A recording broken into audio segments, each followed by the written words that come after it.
உங்களுடைய Gmail account எந்தெந்த ஆப்பில் லாகின் ஆகிருக்கு, எந்தெந்த வெப்சைட்டில் வந்து லாகின் ஆகிருக்கு, அதை எப்படி பார்க்குறது, தேவையில்லாத ஆப்ஸில் வந்து ரிமூவ் பண்ணுறது அப்படின்னு பற்றி தான் இந்த வீடியோ பார்க்க போகிறோம்.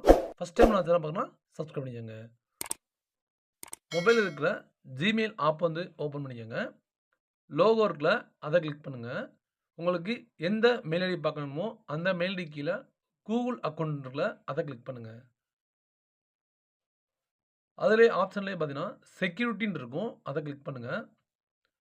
அப்படியே பாட்டம் வந்து ஸ்க்ரோல் பண்ணுங்கள்.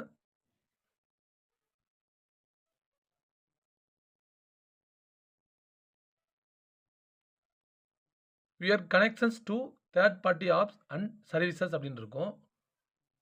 அதுக்கு கீழே சி ஆல் கனெக்ஷன் இருக்குது, அதை கிளிக் பண்ணோடனே உங்களுடைய மெயில் ஐடி தேர்ட் பார்ட்டி ஆப்பில் வந்து எது எதில் லாகின் ஆகிருக்கோ அதோட லிஸ்ட் ஃபுல்லாமே இதில் கொடுத்துருப்பாங்க. தேவையில்லாத ஆப்ஸு இருந்துச்சுன்னா ஜஸ்ட் அதை கிளிக் பண்ணுங்கள். Delete all connections that you have with XAI இதில் வந்து எனக்கு லாகின் ஆகிருக்கு. இதை நான் லாக் அவுட் பண்ணல, இதை கிளிக் பண்ணுறேன். கிளிக் பண்ணோன்னே delete the connections that you have with XAIன்னு இருக்கும். கன்ஃபார்ம் இதை கிளிக் பண்ணுறேன். கிளிக் பண்ண பார்த்தீங்கன்னா எனக்கு இந்த தேர்ட் பார்ட்டி ஆப் மூலமாக எனக்கு ரிமூவ் ஆயிரும். அது மாதிரி உங்களுக்கு எந்தெந்த ஆப்ஸ் வந்து தேவையில்லையோ அதை இது மாதிரி போய்ட்டு டெலிட் ஆல் கனெக்ஷன் கொடுத்து டெலிட் பண்ணிக்கோங்க.